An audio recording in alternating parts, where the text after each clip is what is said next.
मोर प्रिय छात्र छात्री मानक मोर YouTube channel Odisha high school classes तरफ समस्त को मु स्वागत जनाऊँगी। पिले आज ए भिडियो रे नवम श्रेणी रे थिबा परिमितिर प्रश्नमाला 5A रो 1 नंबर डिस्कशन करबा। हाँ, जो पिला माने मो चैनल नुआ मात्र एपर्यंत मो चैनल को सब्सक्राइब करना हो चैनल को सब्सक्राइब कर दियो, वीडियो को लाइक कर दियो, वीडियो को बहु मात्रा रे तुम सांग मानक सहित शेयर कर दियो। तेबे जीवा 1 नंबर आईवी प्रश्न को जीवा। एबीसी समबाहु त्रिभुजर क्षेत्रफल 25√3 वर्ग सेमी हेले एहार उच्चता केते। तेबे लक्ष्य कर पिले समबाहु त्रिभुजर क्षेत्रफल केते देइछि ना 25√3 वर्ग सेंटीमीटर। तेबे पिले जदि उच्चता दत्त अछि तेबे समबाहु त्रिभुजर क्षेत्रफलर सूत्र कोन ना 1/√3 उच्चतार वर्ग इज इक्वल टू 25√3 वर्ग सेंटीमीटर। समबाहु त्रिभुजर क्षेत्रफलर दुईटी सूत्र जदि बाहु दत्त अछि तेबे क्षेत्रफलर सूत्र होला √3/4 इंटू बाहुर वर्ग। जदि उच्चता दत्त अछि तेबे 1/√3 इंटू उच्चतार वर्ग। तेणु एठी जेहेतु आमे उच्चता निर्णय करिबा तेणु द्वितीय सूत्रटी पकेइबा 1/√3 इंटू उच्चतार वर्ग इज इक्वल टू 25√3। तेबे उच्चतार वर्ग केते हबो ना √3 टा एपटे हरण हेछि आर पटे गुणन हे गला तेणु 25√3 इंटू √3 √3 को √3 रे प्रोडक्ट कले हला 3 25 इंटू 3 इज इक्वल टू 75 वर्ग सेंटीमीटर। तेबे आमर दरकार उच्चता उच्चता इज इक्वल टू 75 रो root over is equal to 5√3 centimetre. पचारिथिला समबाहु त्रिभुजर उच्चता इज इक्वल टू 5√3 सेंटीमीटर। बुझिला पिले ता परवर्ती क्वेश्चन को जीवा। Question number B.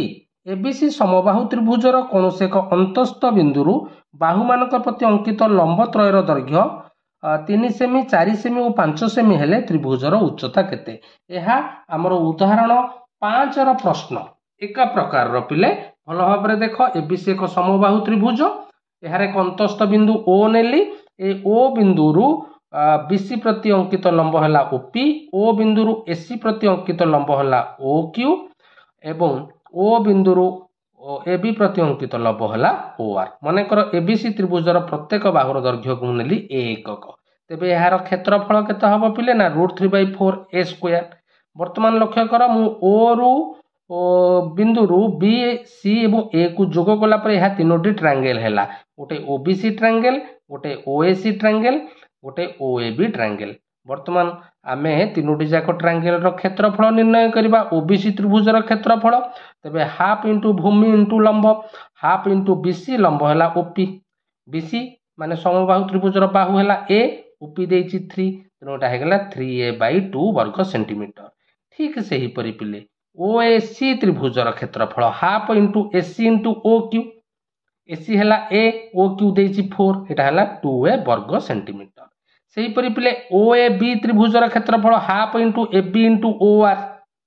एबी हैला ए, ओआर देइछि 5 तेणु 5/2 वर्ग सेंटीमीटर। तबे लक्ष्य कर पिले चित्र को एबीसी त्रिभुजर क्षेत्रफल इज इक्वल टू ओबीसी त्रिभुजर क्षेत्रफल प्लस ओएसी त्रिभुजर क्षेत्रफल प्लस ओएबी त्रिभुजर क्षेत्रफल।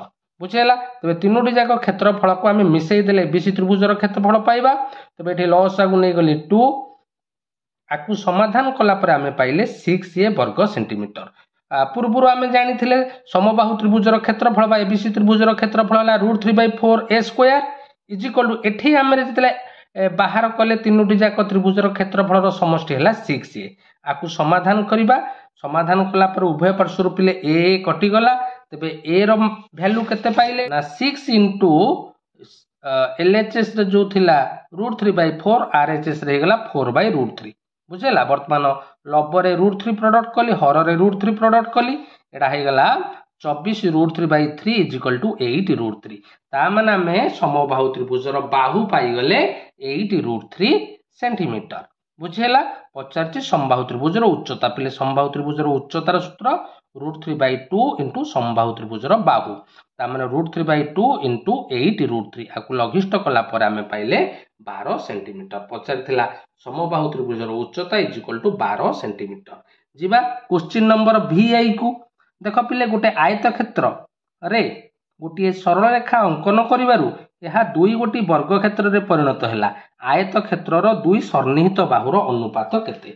मन कर पिले लक्ष्य कर एबीसीडी गोटे आयत क्षेत्र EF अंकन फल यह दुईटी वर्ग क्षेत्र में परिणत है गोटे है ABFE आ गोटे है EFCD मनकर पिले वर्ग क्षेत्र बाहु को आम नवा A एकक बुझीगला जदि वर्ग क्षेत्र बाहु A एकक है तेणु AB is equal to AE is equal to ED is equal to CD is equal to CF is equal to EF is equal to BF is equal to A एकक तेबे आम एठी निर्णय करबा आयत क्षेत्र दैर्घ्य प्रस्तर अनुपात तेबे दैर्घ्य हला BC BC is equal to कोन ना BF प्लस CF बुझीगला पिले BF हला A CF हली A तेणु A प्लस A हे गला 2A बुझीगला एवं प्रस्थ हला AB AB केते ना A एकक तेबे जो पचारि थिला आयत क्षेत्र दैर्घ्य और प्रस्तर अनुपात अर्थात BC बाई AB पिले BC केते पाइले ना 2A AB हला A उभय पार्श्वरु A cancel is equal to 2:1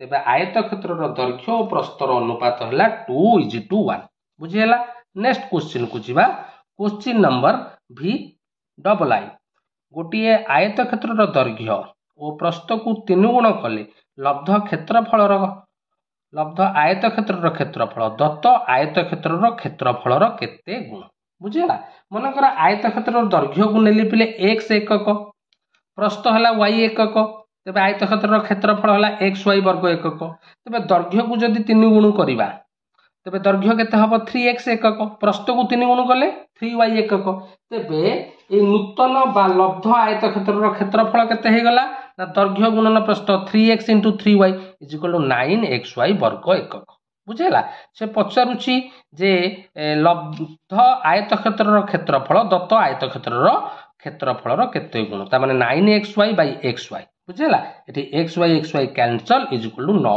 गुण बुझेला ता माने लब्ध आयत क्षेत्रफल दत्त आयतकार क्षेत्रफल 9 गुण नेक्स्ट क्वेश्चन को जिबा पिले क्वेश्चन नंबर VIII गोटे आयत क्षेत्र गोटे बाहुर दैर्घ्य 4 मीटर कर्णर दैर्घ्य 5 मीटर हेले क्षेत्रटीर क्षेत्रफल केते तेबे लक्ष्य कर पिले गोटे आयत क्षेत्र गोटे बाहु देछि माने कर ABCD आयत क्षेत्र रे BC देछि 4 मीटर एवं कर्ण AC देछि 5 मीटर तेबे हम AB पाई जिबा ना नै AB केंद पाइबा ना पाइथागोरस फार्मूला अनुसार AC रो वर्ग माइनस BC रो वर्ग रो रूट ओवर AC हला 5 रो वर्ग हला 25 4 रो वर्ग हला 16 25 रु 16 गले 9 रो रूट ओवर 3 सेंटीमीटर तेबे AB पाई गले आ असुविधा नै पिले आयत क्षेत्र रो क्षेत्रफल हला दैर्घ्य गुणन प्रस्थ अर्थात AB * BC 3 मीटर * 4 मीटर = 12 वर्ग मीटर बुझेला पचार आयत क्षेत्र क्षेत्रफल = 12